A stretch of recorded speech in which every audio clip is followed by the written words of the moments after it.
Hanna was excited for her date with Jake, a guy she met online.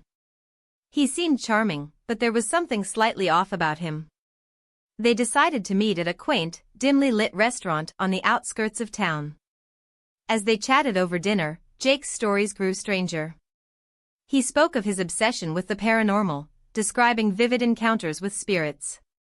Hanna laughed nervously, thinking he was just trying to be interesting.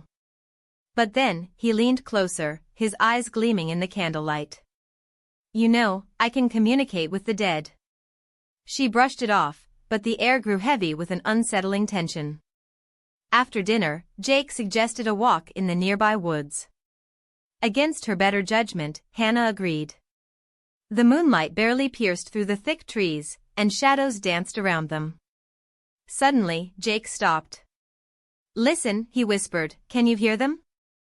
Hanna strained her ears, heart racing, but all she heard was the rustle of leaves. "They're calling for help," he continued, an eerie smile creeping across his face. Fear gripped her as he pulled out a small, ancient-looking talisman from his pocket. "Let's contact them," he said, eyes wild with excitement. Panic surged through Hanna. This was not the charming date she signed up for. "Jake, I think I should go," she stammered, taking a step back. But he reached out, gripping her wrist tightly. "You don't understand. They want you to stay." In that moment, a chill swept through the air, and Hanna felt a presence behind her, cold and suffocating. She wrenched free from his grasp and ran, the sound of whispers echoing in her ears. When she finally reached her car, breathless and trembling, she glanced back.